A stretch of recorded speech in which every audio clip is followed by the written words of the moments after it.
like to recall, I wrote this with a couple of vignettes. I want to recall a scene from many years ago in a commuting marriage with spouses at different towns with teenage sons, one son in Amherst, one son in Bethesda. And a dinner with a 16-year-old son, lost in his own thoughts, would lift his head out of the plate and address a question, as if to know it in particular, and say something like, "Who is she, so fair, whose unread womb disdains the tillage of my husbandry?" Or worse to that effect, something like that. Years ago, when Mike Gilman was vice president of Bradley Fund, he had a lovely secretary, this was Marcy. I told her one day, just go into Mike's office and say these two lines to him. And it might have been these. "I could a tale unfold whose lightest word would harrow up thy soul, freeze thy young blood, make thy two eyes like stars start from their spheres." And I knew Mike could not contain himself. From that, as soon as she uttered those words, he'd unfold all the lines. "I am thy father's spirit, doomed to walk the night. Here we go. Confined to fast and fires, to the foul deeds done in my days of nature are burnt and purged away." And thus was Any I. more will cost you. And thus was I sleeping by a brother's hand. Life of crown and queen at Once dispatched, perfect. No reckoning made, but sent to my account with all my imperfections on my head. He knows. You get my point.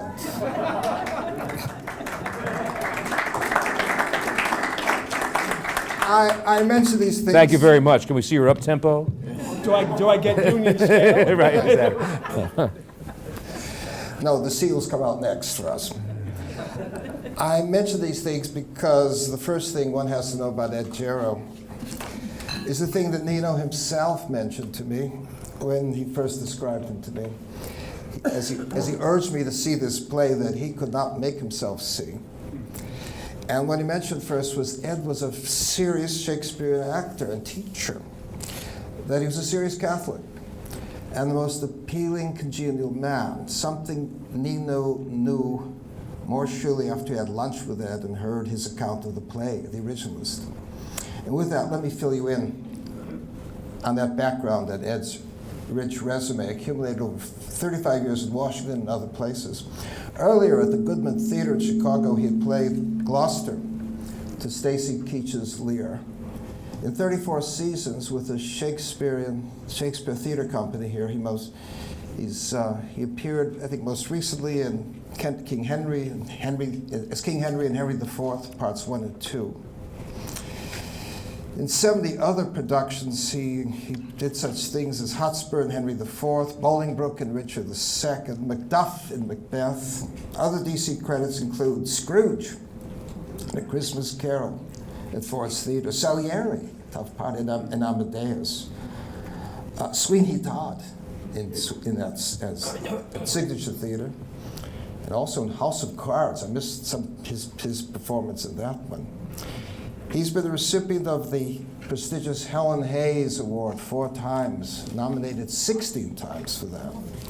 He's also the recipient of the 2015 Lund Fontaine Fellowship. And I take even more pleasure and astonishment in reporting that he's a professor of theater and head of performance for the School of Theater at George Mason University. Now, how he does all of this, I don't know. In the first lunch I had with Ed, I recall those lines that run often through political commentary. "Take but the degree away, untune that string, and hark with discord follows," that everything converts itself into power, power into will, will into appetite, and appetite, a universal wolf, must make perforce a universal prey, and at last eat up himself. I said, that must be Coriolanus. It's Ulysses. No, he said, Troilus and Cressida. Troilus and Cressida. No. Ulysses. The professor called it at once. The teacher could not be fooled. On the play, The Originalist, I was reluctant to see that play, as I'm reluctant to see virtually any play about politics, because they're usually caricatures, and this one involved a friend close to me. But Nino encouraged me to see that play. The son John had seen it, and to give me his account of it, my account of it. Well, Ed's performance was quite moving. I wrote Ed a fairly full letter of praise, though expressing my sense when I think that play got it wrong, but his own performance was winning. And I received in turn a rather extended, precise, warm letter, quite beyond anything one would usually receive from an actor after one offers a compliment. And that became the beginning of a friendship. Ed managed to get a copy of the text of the play to me. And as I read it, the qualities of caricature seemed to be far more marked in the reading than I remembered it in the play. And I wondered whether it was Ed's performance that removed the sting of that production. In the performance I saw, Ed came out for a curtain call and received a standing ovation. And it's hard to avoid a sense that Ed shares, that the standing ovation was really for Nino. And he tells me it wasn't just that time I saw it, it was occurred every night, except for once. Except for once. And as Damon Runyon used to say, a story goes with that one. But with me here, I have two old friends who are also old friends of Nino's and great teachers. Mike Uhlmann, my dear friend Mike Uhlmann, former counsel to President Reagan for legislative affairs, now teaching at the Claremont Graduate School. Mike knew Nino when they were both working in the Department of Justice in the Ford administration, when Nino was the Office of Legal Counsel. John Baker was a legendary professor at the law school of LSU, and he and Nino used to teach together each summer a course on the Federalist Papers. But John was also connected years ago with Barry Kyle, who I understand was a director of the Royal Shakespeare Company. They offered a seminar called Acting Like a Lawyer, and with Kyle directing, John once played the role of the judge in the Rep Theater production of To Kill a Mockingbird. But we have gathered around here today, a gathering of friends, people who worked with Nino. Some will be joining us later because they're tied up at the investiture for Greg Katz's. So we have here the makings of a conversation.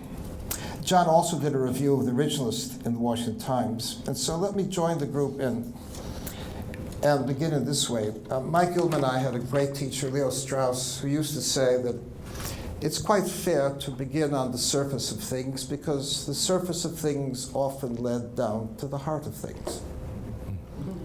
And so I'd like to begin on the surface by asking a question. I don't think that question on the surface that, how did you do it? How did you prepare to do this role in studying Nino's work, studying his movements, his gestures?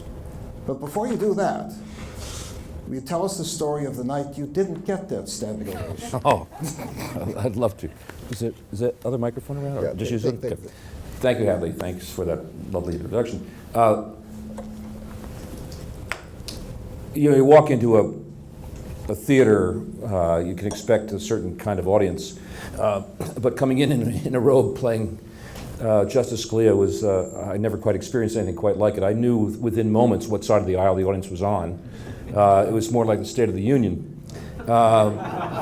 People would laugh and groan, but it was most fun when people would laugh and groan at the same time. Well, as Hadley had described, I could really tell how fairly early on, if the audience appreciated Scalia because of his dry wit and how quickly they would pick up on the laughs. Well, this one night, my partner in the scene is a young Harvard Law School graduate who was African-American female and a self-described flaming liberal, so it's a comedy. And Kat was getting all the laughs. And the character of Scalia was getting none. And there's a moment in the play, about 3/4 of the way through the play, where there's a break, and these two clerks have a scene together, and I get a chance to have a 10-minute break. And I called up to the stage manager and I said, what is this? Is this show your DNC card, get in free night? I said, can we do like a 20% discount for Republicans? I'm dying out there. There was no laughs.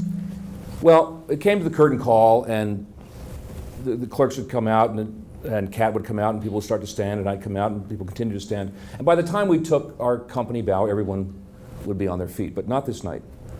After getting no laughs, the audience was clearly just sitting on their hands. They just weren't having it. And I've never done this in my career before or since, but at that moment I was overcome by the spirit of Justice Scalia. We took our company bow. I dropped the hands of my colleagues. I took a step forward, and in character I said, "You're all a bunch of liberals, just a bunch of liberals." And they screamed and leapt to their feet. I don't know whether because they thought, oh my goodness, you could tell? I mean, it's totally transparent. When you walk out in the robe, it's just transparent. People totally. Well, going back, actually, that line, you see, said, "I'm a flaming liberal," and Nino, when that said, "Flaming, that's the condition of all liberals in the afterlife." Yeah. Now, Which gets a groan. that was a zinger, right? That got Yeah. Okay. Okay, go back to the original question. What did you do to prepare for this role? Oh, well, I was born in New Jersey. I was raised a Roman Catholic. I'm Italian-American. I don't have a 45-pound brain. But other than that, spent a lifetime doing Shakespeare, working with language, and then having this opportunity to... John Strand, who wrote the play, came up to me and said, I've written a play with you in mind, because you had asked me to do that a couple of years ago. I said, no, I didn't. He said, yeah, you did. I said, oh, well, that's fantastic. He said, it's about Antonin Scalia. I said, that's fantastic. What a great character. I'm not sure anyone's going to want to come and see it. No, after all, the theater, you can expect a certain kind of audience. Well, we're doing a reading, so let's at Arena Stage, and I'd like you to do this, of course. And we began work on the play in 2013. So it started out as a 6-character play, worked its way down to a 3-character, 1-act play. And then when I was doing Henry IV with Stacy Keach, we did a conversation much like this at the Cosmos Club about that production. And someone came up to me and said, I'm writing a book about Justice Scalia, would you like to meet him? This was David Dorson, whose book came out just this last year. And I said, I would love to meet him, but not yet, because I have a lot more work to do before I would consider myself having holding my own at a lunch table with Justice Scalia. So I spent that summer reading Joan Biskupic's biography, several other books about the court, read the Federalist Papers, and so forth and so on, just tried to get a sense, and began to have early formulations about my job as an actor is to make connections, to empathize, and to find my connections with the character I'm playing. And I began to see an analogy between textualism and how I've been working with Shakespeare and teaching it for so many years. That seemed to be an apt analogy. There's a movement in literature called, criticism called historicism, which is also surrounding Shakespeare's work. Let's look at what's happening at the time, how does that impact the work, and so forth. And I thought that was an apt analogy to textualism and originalism. And when we had lunch that first time, he said, yeah, that's apt. So I felt that's how it started. The rest of it was videos, of course, and that are available, just watching him. I'd done similar things a few years earlier as Richard Nixon, and watching the video archive and looking at behavior and so forth. So that's how it started. So you'd see, say, Dino in the series on ethics in America, something like that. I saw the lecture that he gave in Oxford. Was it Oxford or Cambridge? I can't remember which. Oxford. The Oxford. Yeah. looked at that. Of course, the 60-minute piece. There's so much material out there. But the walk and I don't think. I mean, Paul is a terrific imitation of his father's What a walk. surprise! Paul's done the best. Oh, not imitation. That's why we walk. That's why we walk. Okay. Exactly. It's built in. How did you come up with your? When I teach characterization, there are two approaches. One is an external approach, which is what I call character traits, which would be characteristics. I would say, the limp, whatever is different in the character, different weight, different length of arms, where the injuries, the glasses, the props, the outside thing. The other piece is the personality traits, or the character traits. What kind of person is this, and so forth. And he has some repetitive.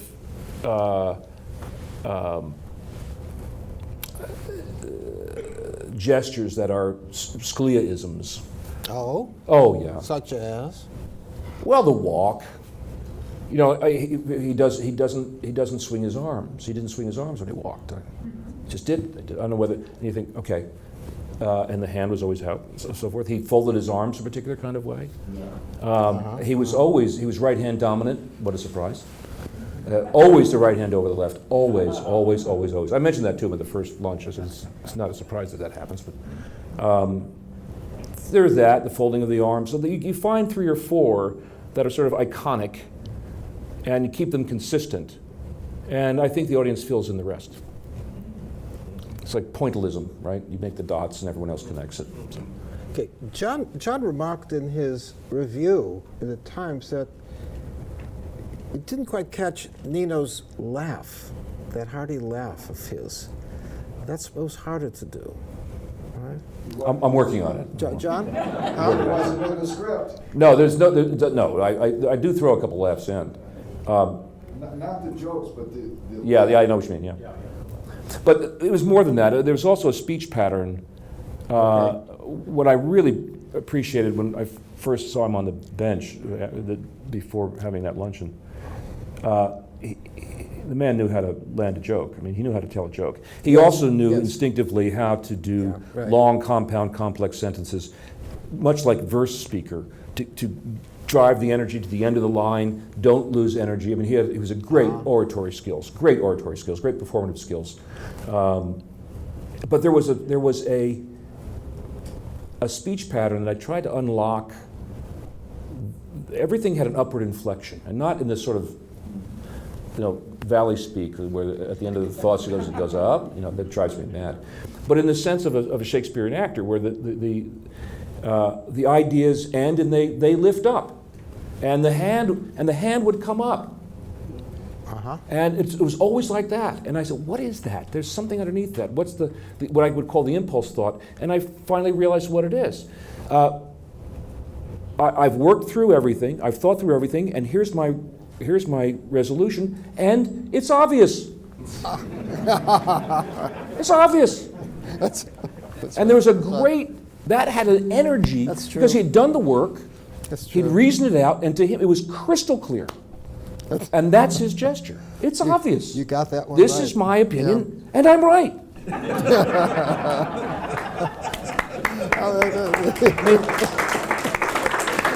got that one right. You got that one right. Now, and that was very early on in the play. He has this black gal who's going to be his assistant, and she asks him about reverse discrimination, racial preferences. And Nino says, the principle of equality is just that, applied equally. It's not that you don't make an effort to correct past wrongs. Of course you do. But you don't use discrimination, even so-called reverse discrimination, to correct the wrongs of discrimination. That doesn't even the score. It reinforces thinking by race, which is the source of the injustice in the first place. The government cannot favor one race over another. The Constitution forbids it. Well, then she, the young would-be clerk, says, the government favored one race over another for 200 years. Wasn't that the originalist intent in the Constitution? No, of course not. But then the playwright has Nino saying, "Are we taking questions from the audience now? What's going on?" As though he's evading the question, and not that he's already answered the question. He has said as much as the question demanded. Yet he's being portrayed here as evading the question. Do you think that was intentional, or was that Strand didn't quite? For Strand to get that in, and he had to understand the argument. No? Is that a change in the script from the original script? No. No, it was there. No, this is a dramatic device. This is a lecture that he's giving, and he's being heckled. Right. So he takes the heckler on for one of the answers. Well, actually, he takes a question from the audience, and it's interrupted by the heckler. Right? And he says, "I'm not doing this right now. This is not what we agreed to do." He wasn't going to get into a tete-a-tete with someone that clearly didn't understand the answer. So it's a setup, right? And she continues to interrupt until we learn that she's actually applying for a clerkship at the Supreme Court to be his clerk, which is a huge laugh. And that, so it's you know, look, there's the character in the play, which is not the man, right? He becomes an archetype really for a particular point of view, and that's what and that's why I had suggested to Justice Scalia. I said it really isn't about you per se. It's about civil discourse, and the fact that these two managed to have diverse. They hold the place of the far left and the far right, and how do we manage to talk to each other civilly, which requires listening and respect and all those things. And by the end of the play, everyone's political points of view are absolutely clear, and these people end up having not just a respect for each other, but actually a real affection for each other. And I think that's the upshot of the play. It doesn't hurt that she is a recovering or falling away Catholic, and that becomes the hook between the two of them. Right. Which is a beautiful, one of my favorite scenes. It's actually my favorite scene in the play, where the clerk's father has passed away, and unannounced, the character of Scalia shows up at the hospital and he suggests going to listen to some music at the National Cathedral to offer it up for her father, and she hasn't been to church in a long time, and it's really very. And they don't speak. There's one line actually. There's Mozart is playing.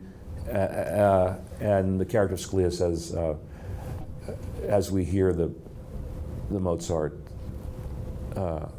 we're not permitted to see heaven in this life, but with Mozart, we can hear it. It's a beautiful line. It's a beautiful line. And of course, it opens with the point saying, you hear? Here's the opera. Here's the text. Nothing in that text should be changed, right? We start with respect for that text. Now, John, in his own review, said that there was not much done about originalism, explaining originalism. And you said there was a real point, that John had a point there. Yeah. You wished you could have done a bit more about originalism. John, you want to say something more about that? Well, the point was, it's not up to him. It's not in the script. I mean, if it's not in the script, the actor does what he does, not write it. And the point was, a good actor follows the script, just like a good judge. Well, the question is, why wasn't it in the script? Could you have done more? You thought that something might have been done in the script. I had asked for a little bit more language about it, but it's not a lecture about originalism, right? It's not to set any record straight. That's right. Again, That's it's right. teeing up a larger question, which is why I think the audiences have responded to it over the course of time, because it goes to I think a more fundamental question in the body politic right now, in the nature of our discourse. There was a false note at the end when they're doing the Windsor case about same-sex marriage, and the clerk was trying to induce Nino to say a nice word for people on the other side, and then he was playing off on if I do this, we kind of get a concession from you. And it was such a false note because, you didn't have to coerce Nino into saying a good word for the other side. He preserved good relations with people on the other side, preserved this fine relationship with Ruth Ginsburg. Sure. And so it was kind of false, and in fact gave the impression that she's the one who sort of canoodled him into, moved him into it. And that's false, because you didn't need someone else like that to induce Nino to have that sense of things. That, again, Hadley, that's presuming that this is the historical Nino, and it's not, right? But don't give a false account, wouldn't Well, look, playwrights are trying to please a kind of audience. And, if you're coming into the play, we had one man, for example, before, in the middle of the lecture, I wasn't into the play maybe 2 minutes, and somebody got up and walked out and said, this is about as much as Scalia as I can take. As if they were going to get something else. They're coming to see the Originalist. What are they going to... And this person sat in the lobby, and the ushers came, would you like to see another play? No. And his wife was watching the play, and he sat outside waiting until the entire thing. So, what did you expect? But the audiences came in largely with a bit of a chip on their shoulder. Right? What's this going to be about? So, finding out, revealing a sort of theatrical humanity came as a wonderful surprise to the audience. It made them actually rethink. I'd said to the Justice at one point, I said, I've done a lot of characters in Shakespeare that audiences love to hate. But this is the first time I've done a character that audiences hate to love. But by the end of the play, they do. They really do. They rethink their biases about this human being, regardless of the political stance or the decisions or dissents. That's irrelevant, and that's one of the things I learned from Nino. I was so moved by was the commitment. It didn't matter if I agreed with him or not. That wasn't. What's your reasoning? How'd you come to it? And let's vote and get on with it. It's about democracy. You're allowed to have an opinion. If it's well thought out. It didn't. It's not about. That was the whole point of the play. You don't have to agree with each other. You have to talk to each other civilly, with respect, take a vote, and get on with it. Well, in the play, Kat says, I don't understand why Ruth Ginsburg doesn't strangle you. And he said, no, I just strangle her arguments. Well, he said... Strangle her arguments.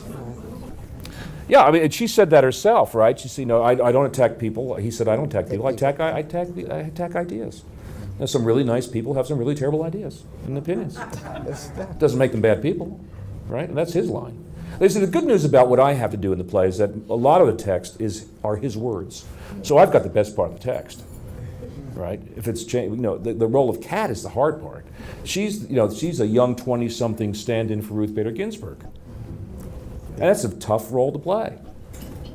Very difficult, and that's where the playwright is. That's where the imaginative work gets done. She ends up being, in the large part, a straight person for me, for the character of Scalia, and a stand-in for the people from the political left. So of course she's saying all the things that everybody in the audience wish they could say in their fantasy world, and then the rug gets pulled out from underneath them, and they have to rethink it. I think it's a better mousetrap, actually. Okay, let's throw that open to other questions. Yeah, go ahead. Yeah. Yeah, go, Mike. I have the floor. I'm free to Absolutely. say anything I want. You got the wand. Well, a couple of things. One, obviously, it's a tribute to you. You just hearing you here. I haven't had the pleasure of seeing this. I'm the only person in the Well, world. then you shouldn't say anything. I ask you. No, but it's just hearing you here. You got it. There's something underlying this exactly. You see, I'm right, but underlying this is something else. It's the belief in the truth, right? It's the truth that runs the argument. That's Nino, and he's so confident about that, not in a nastily dogmatic way, but you can't spend 5 minutes with this. Couldn't spend 5 minutes with this man without knowing he was, moving with the perennial philosophy.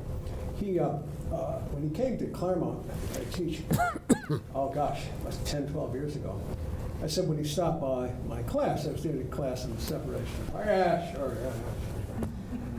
So I kind of knew what would happen.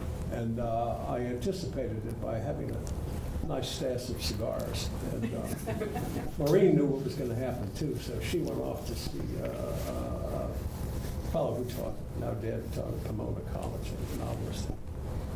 So he came to my class, and I surprised the kids. I didn't tell them about it. And of course he comes and played himself, and told the students, I said, I don't know how long he's going to stay. Of course, he stayed the full 3 hours. Well, we had to take 2 breaks to go out and smoke a cigar. To this day, the students will, that's the high point of their education. Sure. And when he died, I got 3 or 4 teary notes from students about how deeply moved they were. And what he did was to play himself. And you have a sense of this. He's not only Italian, he's Shakespearean. He's a Shakespearean character. Totally. And that must make him easy to play. Very easy. Yeah. I mean, I have that sense in listening to you. I always thought of him, when he died, I thought of it, to change the metaphor a bit, it's like a jewel being examined through a jeweler's eye. You turn it, and the facets, as they play off the light, turn differently as you turn the stone, you see. And that's why he was with this wonderful personality that was multifaceted, as it really was. Extraordinary. And the humor as well. I do have an amendment for the playwright. On this, that's made a difference. No. It came up today. That's 2 strikes. Touching on the founders and slavery issue, it's a dirty little trick, clean little trick I play with my students, when they bring up the 3/5 clause. Well, it's only 3/5 of a person. Then you begin the conversation with saying, well, how would you feel if the slave owners had been given 5/5 of representation to slaves? You just plant that little question and it rattles around and they begin to see how complicated the issue is. You should put that in play. Tell that to the playwright. No charge. It might have a different reaction, produce a different reaction in the audience. You don't have to draw it out, just plant the seed. Well, I have to, if it's an amendment, we have to get 36 states to approve it, so I don't know. John, do you have something? Well, since Michael hasn't seen the play, I assume there are other people. Look, I'll take to invoke a principle embedded in Amherst is the absence of information is a sure step toward disinterestedness. So that Mike is standing. All right, good job. If you haven't seen the play, the greatest accomplishment of the play is to really humanize the justice. And that's why I think a lot of liberals were kind of frustrated because they could see this is a very likable guy. And that's the chief accomplishment done through your wonderful acting. And as I said, you nailed everything in terms of his mannerisms, his walk, his talk, everything. You nailed it. Well, thanks, John. It was also put in by the playwright. I mean, that John set out to take someone who would be a lightning rod for the left, and I mean, it wasn't a difficult job to show the humanity of Nino Scalia. I mean, he's replete with it, right? I just had to show up and walk like him, and that was it. I mean, really. But what was his motivation to do this? What was his background? Does he John have any, Strand? Yeah, does he have any involvement in law? No, he's a playwright. He's as artists are. We're interested in how, particularly of born and bred as artists in Washington. We too are interested in the process of politics and government, and we have access, which is one of the great things about being an actor in Washington, being an artist in Washington. Nowhere else in the country would I have been able to have access. I mean, I've had relationships with Supreme Court justices for many years because they would show up at the Shakespeare Theater and do walk-ons. Ruth Bader Ginsburg was in Henry VI. She got to say, the first thing we do, let's kill all the lawyers, which brought down the house. And then she ad-libbed and said, and after that, all the reporters. Oh, okay. So, I've been on stage with Souter, and in fact, Sandra Day O'Connor played my mother in King John. And we did a whole scene together. So, you can't do that anywhere else in this country. So it was a natural thing so my point is, Does John have an interest? Of course, he's an American, he's an artist, and we're sort of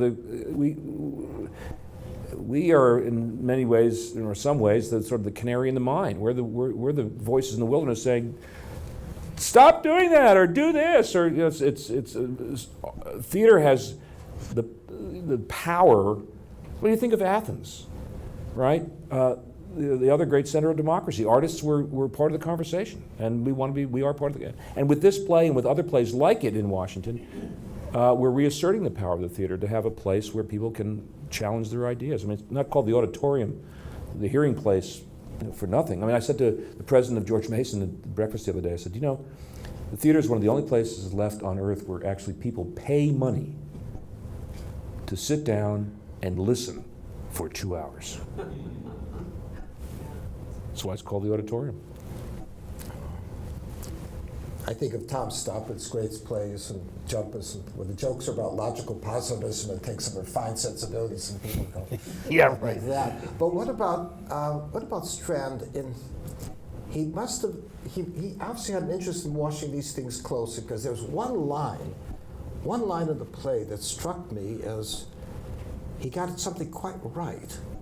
And he had to be talking with people close to the scene to get this one right. Mm-hmm. And he said he had the clerk say, "Your genius has been in dissent, not in bringing together a majority." Whoa. Now, we had a session here on Friends of Nino, not long after he died. And Mo Francisco tells the story that I keep encouraging him to tell again.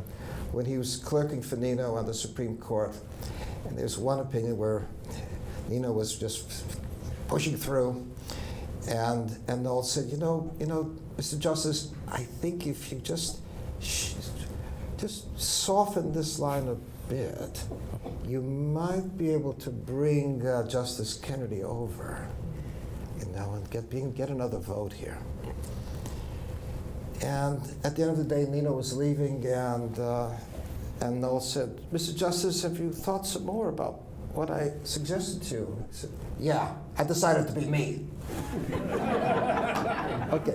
No, but Noel said that since he made the suggestion, what Nino did, he ratcheted up three levels. And he said, "No, I deserve to be me." He was not the Bill Brennan trying to figure out how I get to 5 votes. Right? No, exactly. And he would say that he had nothing to negotiate with. Good. Let's throw it open to questions from friends. Oh yeah, John, go ahead. No, I want to ask you a question. I told you ahead of time where it would be. Because use the microphone. Some of the people in here are litigators. So actors have to be in the moment. Would you give any advice to litigators about being in the moment? It's a function of listening, right? What's the first rule of listening? Shut up. The second rule of listening is it's not about you, right? And third rule of listening. Lawyers. Well, the third rule of listening is see rule number 1. Except to be in the moment, you need to listen, so that it's like playing baseball, right? Here comes the pitch. You might have rehearsed catching it here, but the pitch isn't coming in there, so you have to adjust. And in an argument, certainly you have to be paying attention, because you want to find what it is you want to respond to. So that means know your material, be generous with giving your partner their time to speak. It's like playing golf, when I'm taking a swing, I don't want anybody to move, and when you're taking a swing, I don't want to move, right? And you pay attention. You have to pay attention. It's attending, because you might find something new. You might find the entryway that you need to get into your argument. So you look for the opening, or you look for the idea that you can then pivot off of, or bring back to your point of view. And that's a scary thing to do. It's a scary thing to do in acting. I'm trying to get my students to listen. I'm trying to get anybody to listen. How did your performances vary from night to night? Did they? They did. Within a certain degree, and that really depended on the audience. But what about your co-actors? I mean, your Well, there would be some too, yeah. I mean, there's certain things that had to be technically within a certain tolerance, because it's comedy, and that's where the comedy is. That's technical. It has to be teed up a particular way. You can't say it too fast. That's a timing issue. But in terms of the tone or of that particular evening's performance, it's largely dependent on the audience, right? I mean, the director gets to decide the who, what, when, where, and the actors get to decide how and why. Once we're agreed on what, then the how happens with what Stanislavski would call being in communion with your partner, and then the other communion is with the audience. So you're listening to them, and if they were ready to take his laughs, then I'd get to the comedy a different way. If they were a little reticent, then I'd give them the harsh stuff that they thought they wanted to hear. And all that, for my money, was money in the bank, because it's going to turn as the play goes on. The harsh stuff. You give them the harsh stuff, like. No, if they were groaning, Yeah. I'd give them more. Okay. I mean, that's his line, right? I tell people what they don't want to hear. So were you adding to the text? Never added to the text. I just add to the delivery. A nuance. Okay. Mike, go ahead. No, I have a question. I assume you have occasion to attend the Supreme Court during arguments. Yes. So the question I want to ask is, what did you learn about it? Because he radically changed the character of oral argument before the court. Yeah. It became a Shakespearean show because of his personality. It wasn't the same, and people would go, students would go and say, wow, it's the Scalia show. And it's interesting that with undergraduates, for my sins, I will sometimes ask them the first or second class. I sort of do a who's questionnaire. Don't ever do this with 18-year-olds. But one of the questions I ask, name as many members of the Supreme Court as you can. Year in, year out, name those names at the top of the list for years. And everybody else is sort of Sandra Day O'Connor is a distant second. All right? That itself is it. And the ones who go to the court to watch him, of course, he's acting himself. Is what he's doing. So the question I want to ask you is, what did you learn from that you didn't already know, or did you? Oh, I was not a Supreme Court follower. I mean, I knew from the news and so forth, and read some. I mean, it was a shame, because I worked at the Folger Library for 10 years, and I never went across the street. Although we lived on Capitol Hill, and I'd always, apparently as it turns out, I would always walk my dog right by the chambers on that corner there at 3rd Street. What did I learn? Well, I learned that I thought it was a really smart idea by the founders to create a Socratic classroom as a branch of government and have an intellectual branch. How brilliant is that? And it was the most extraordinary, other than the theater, the quality of listening in that room was just extraordinary. Prompted the question, yeah. Really amazing, really amazing. And I went to several hearings. I went twice this year, in fact. And to spend 50 minutes on, well, what do you mean when you say collect? What dictionary are you using? It's like being in one of my Shakespeare classes. This is fantastic, and I think every American should witness it. But one of the things I really enjoyed about the sort of Scalia show was, in my view, Nino's second banana, which would have been Justice Breyer.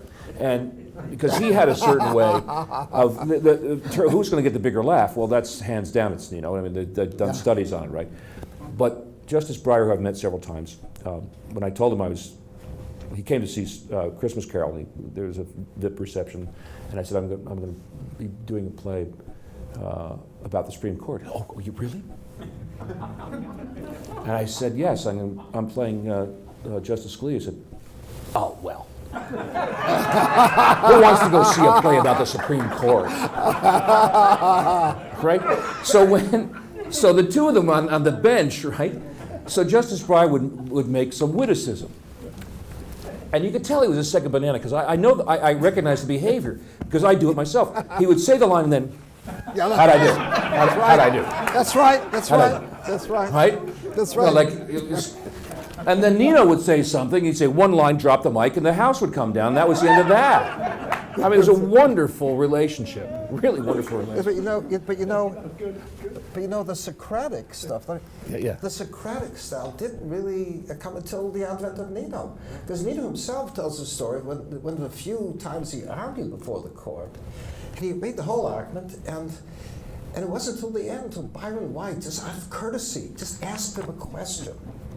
You see, but now it's. Paul Clement doesn't even take his papers in with him. He knows that he gets one sentence in, and it's the chaos starts. They jump in after him. So this was really a style that Nino helped to bring about. Yeah. Okay. Awesome. Mike. Good. Good. Thanks. Hadley? Yeah. You have some questions? Yeah. Bear with David. us, we're going to try to pass the mic around one at a time. Okay. Thank you. Okay. Professor Gero, as I've been listening to you, it has revealed to me something I had not known and should have known, and that is how deeply spiritual an acting career is or should be. The second greatest commandment is to love thy neighbor as thyself. But a really good actor, contrary to what we think about an actor, has to love himself in his neighbor. And that's a very humbling act for you to delve into another person's soul, to appreciate it, and then to express it. Well, thank you very much. My mother would, may she rest in peace, she would want me to say that I started out as an altar boy. And that's how it started. I remember doing 6:30 Mass and Father Callahan. This is before Vatican II, and I assured Nino that I did know the Latin Mass. Father Callahan at 6:30 Mass was going through the motions. And it was really early in the morning, and he'd get the consecration, sort of mumble through the words, take us, so forth. And I'm there as a fifth grader, and I thought, if he just did it like he believed it, everybody else would believe it. Now, I didn't know that I stumbled upon the cardinal rule of theater. That it's up to the performer to bring the energy, model the behavior, right? That was a kid. And then I went into, I thought, 8 years was the Sisters of Charity, which some may say was a misnomer. I decided to go into, I thought I was going to go and find my vocation in the priesthood, so I did go to seminary for a summer, and my mother said, look, God can have you the rest of your life. I want 4 years in a public institution. And that became, I did theater. Actually, it was Sister Frances Florence who got me in my first job in the theater in 7th grade. And I didn't look back. And I knew I felt at home. I felt that was really the vocation. And then when I went to high school, we did the Greeks, we did Shakespeare, and I said, yeah, this is it. So, and it made sense to me because, the Western drama came out of a religious impulse. And certainly Shakespeare and the Renaissance came out of the Catholic Church with the Quem Curitas trope and all of that in the Middle Ages. So it's, but the notion, you can't talk about the soul in the theater very often. I sort of fly under the radar when it comes to that. But I tell my students that you want to find the spirit of that human being, and that's the job. So thank you for that. Judge Griesbeck has a question, but Rich, before we do that, you gave me the count of why you thought Lear was the best of the plays. And I thought Nino, that's exactly an account that Nino would have admired. Well, even if he didn't quite get it himself, he probably would have said to himself. But can we get a microphone to Judge Griesbeck? Let's see.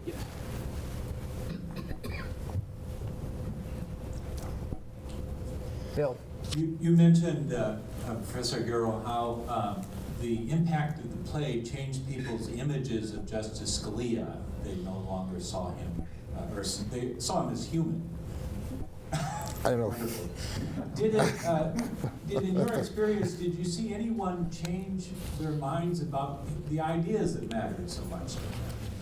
did you yourself learn something from those ideas? Not only did, that this is not an evil man, but maybe he's right.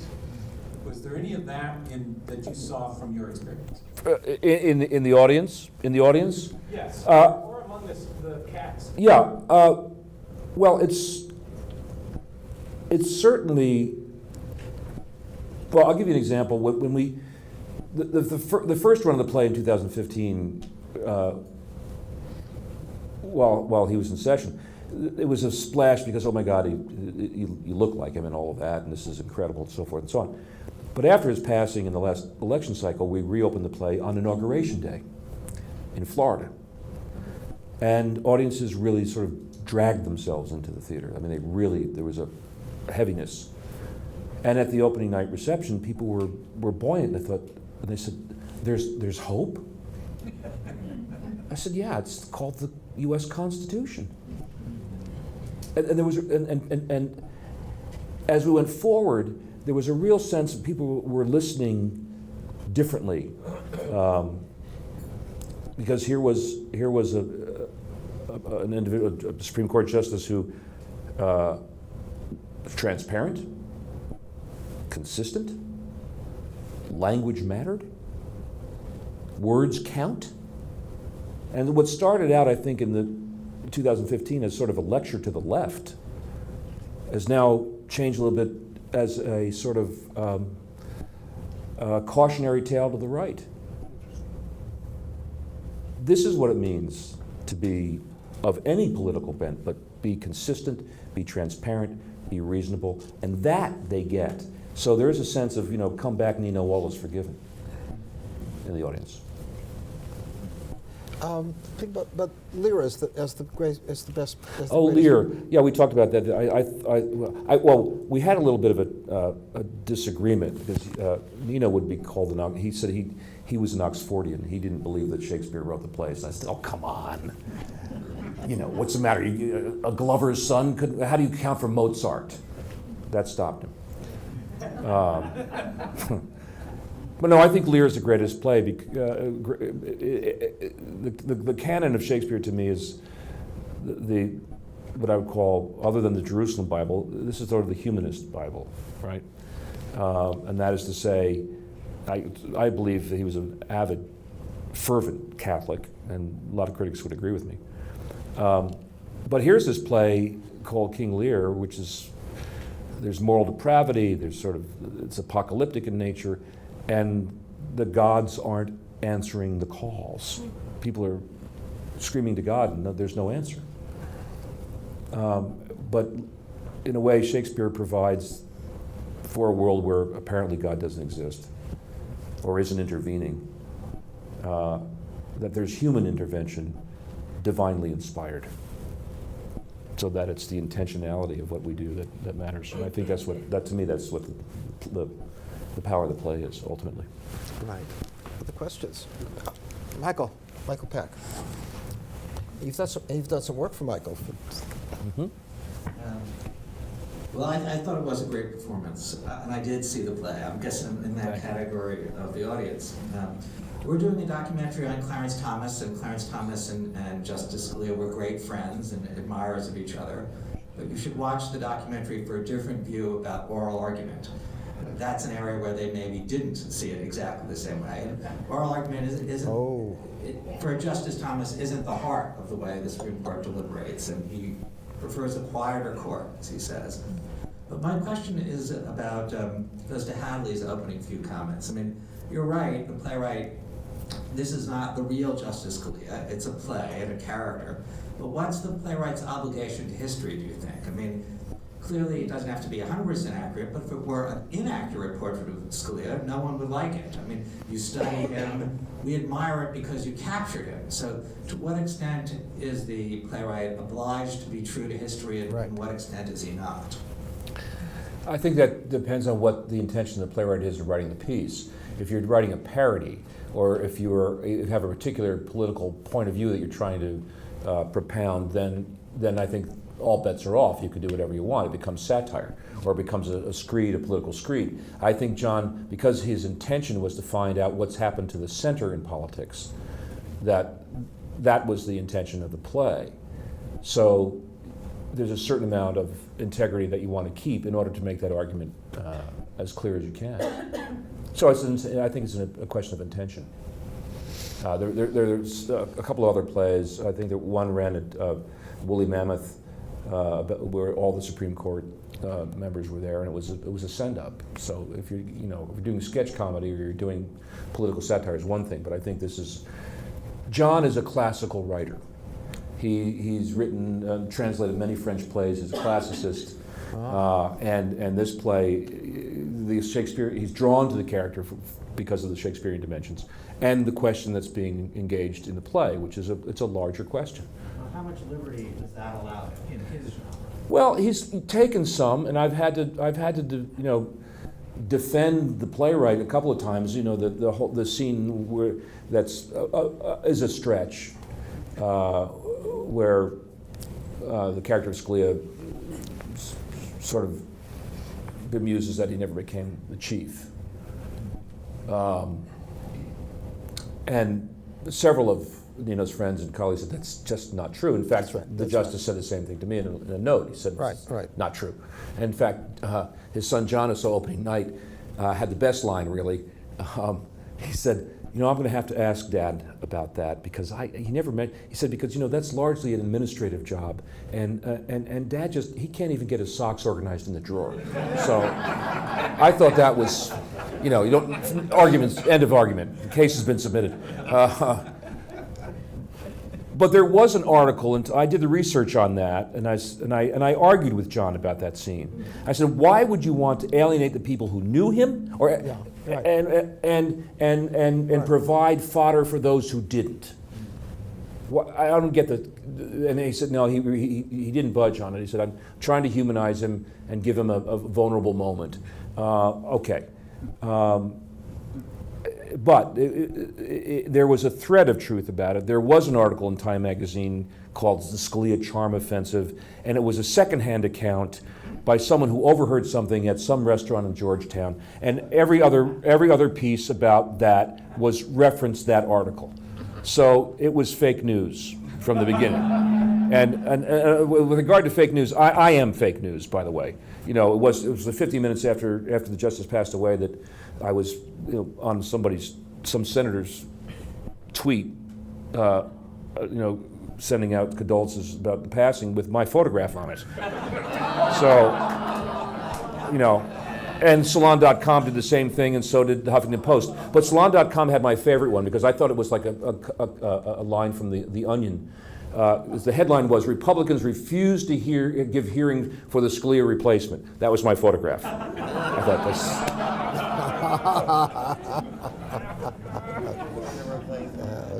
Okay. Well, on the surface of it, you think it's only natural that the most distinguished jurist there would assume that he would be a plausible candidate to go, except that it came along with other kinds of problems that Nino just would not want to take on. There's one part about Nino that I regret. It wasn't the play. It couldn't be the play, and I'm so surprised. I would regret not seeing it in many other accounts, and that is the style in which he would give this. He gave a fierce dissenting opinion in the cases on same-sex marriage. But I've seen other cases, and most of the time I've seen him on very serious cases. Like, I was there the day they struck down the law on partial birth abortion in Nebraska. And he gave over to Clarence the task of reading the dissenting opinion that day, because he wanted to read the dissent in Hill versus Colorado about restraining pro-life demonstrators from speaking to people. And as Nino read that dissent, he read it in the gentlest way, and that was closer to his style. He read in the style of a father who was just so disappointed that these earnest people around him were not quite seeing what had to be seen. He was not angry in these things. It was the gentlest kind of reproof. And I've had rather regret that we haven't seen that kind of thing caught in any of these accounts. Mike, you were going to say something else? No, I was just thinking that the one time where he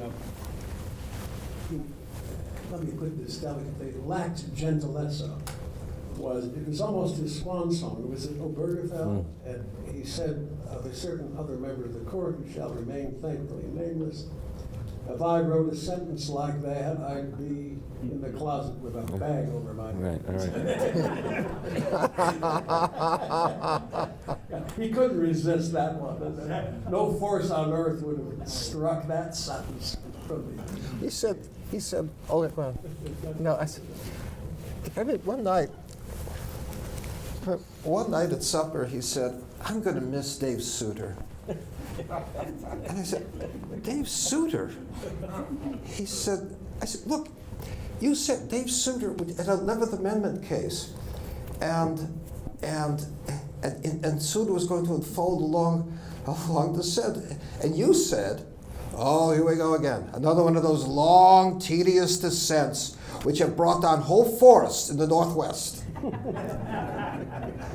And I said, that's the guy you're going to miss? And he said, oh no, you've got to understand, Dave is, it's just, he's a sweet guy. He could just cuddle up at the fireplace with a book. He liked to take long walks. And he really would miss him. Just they're part of Lito's large nature. And some other questions over here? Yeah. One more. Yeah? Okay. One more. If not, I could give you. Oh, here's one. Yeah. Okay. Milt Grantsville. Yeah. This is from an architect. Back to the playwright. Was he a man of the left or the right that you could tell, and did it matter in the script? Was the playwright?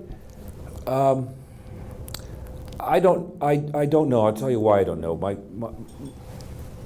My parents raised me in a way that they said the two questions you don't ask. One is, how much money do you make? And the other is, how did you vote?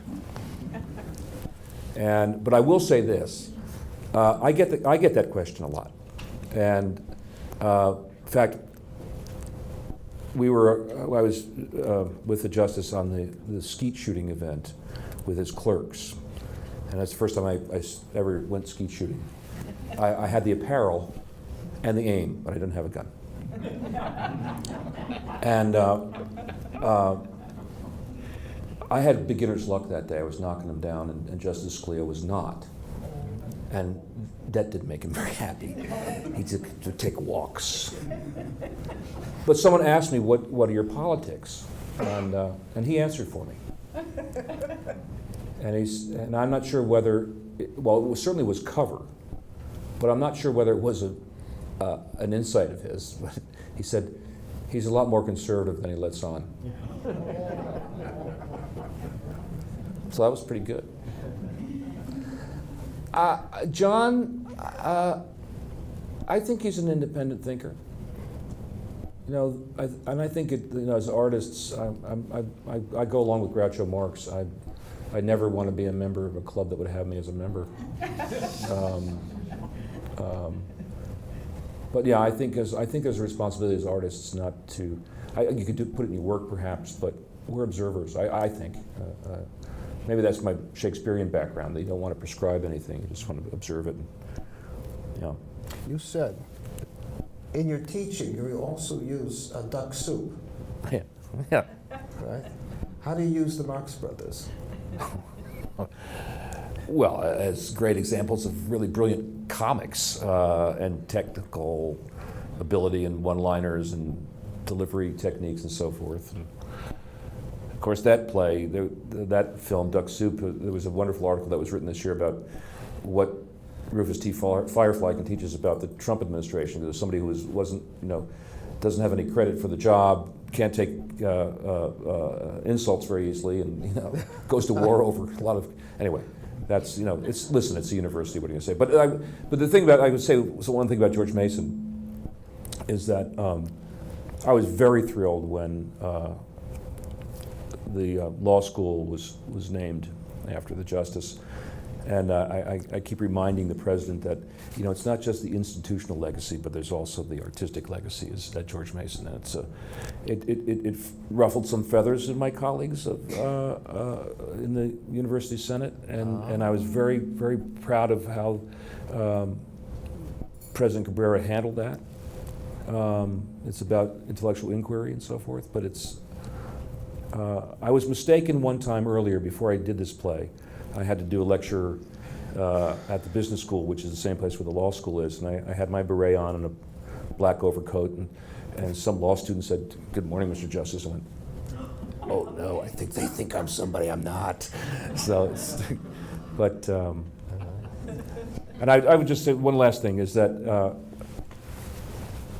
it's an extraordinary series of improbable circumstances that have brought me to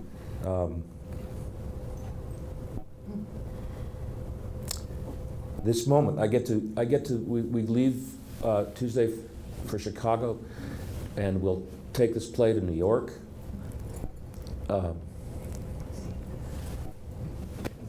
And I know he's watching. I mean, I'm very moved, really. As I said to him, I've been in this business for 40 years, and thanks to you, I now have a chance to be an overnight success. Ah!